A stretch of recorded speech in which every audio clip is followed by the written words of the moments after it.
Hello, welcome to the Daily Devotion. I'm Kathy Morris, pastor of the Dixon United Methodist Church.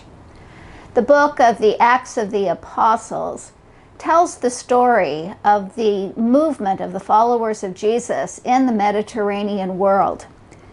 The growing number of people who joined the way of Jesus was not the result of human effort. The book of Acts makes it very clear that the Holy Spirit was the power that was driving the movement forward, giving the strength, the wisdom, and the gifts to the followers of Jesus as they were undertaking this important work.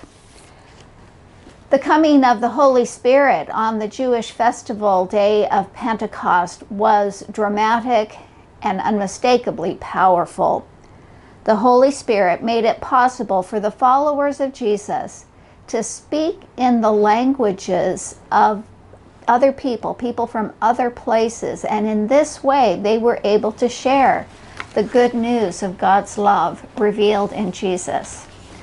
Let us listen now to our Bible passage for today. It comes from the book of Acts, chapter 2, verses 1 through 4. When the day of Pentecost arrived, they were all together in one place. Suddenly a sound from heaven like the howling of a fierce wind filled the entire house where they were sitting. They saw what seemed to be individual flames of fire alighting on each of them. They were all filled with the Holy Spirit and began to speak in other languages as the Spirit enabled them to speak. While these sorts of gifts of the Holy Spirit are not experienced by everyone, nonetheless, each and every one of us has the Holy Spirit moving within our hearts and doing amazing things. This has been affirmed by people of faith going back through the centuries. There is a prayer that comes from the Eastern Orthodox tradition for a Vesper service that would be held on Pentecost. And the prayer is this: the Holy Spirit is light and life, a living fountain of knowledge, spirit of wisdom, spirit of understanding, loving, righteous, filled with knowledge and power, cleansing our offenses, divine and making us divine. Fire that comes forth from fire, speaking, working, distributing gifts of grace. By him were all the prophets, the apostles of God, and the martyrs crowned.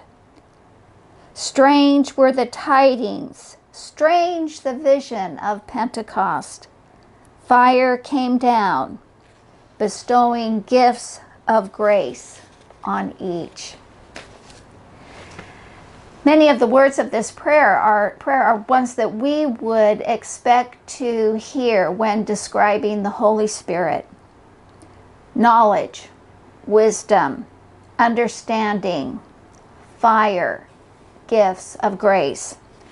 But the words that really stood out for me were divine, making us divine. Not divine, making us better, nicer people.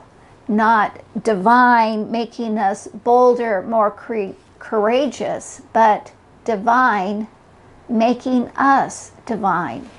Now my guess is that most of us shy away, pull back from any such assertion about ourselves.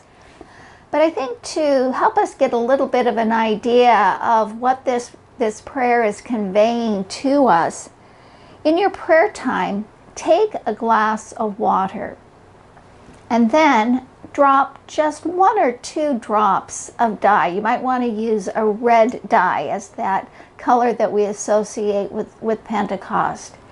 And watch as that dye moves through the water, transforming it. That is indeed a way for us to think how it is that the Spirit, small and in many respects completely unperceived by us, nonetheless comes into our hearts, into our lives, and transforms us.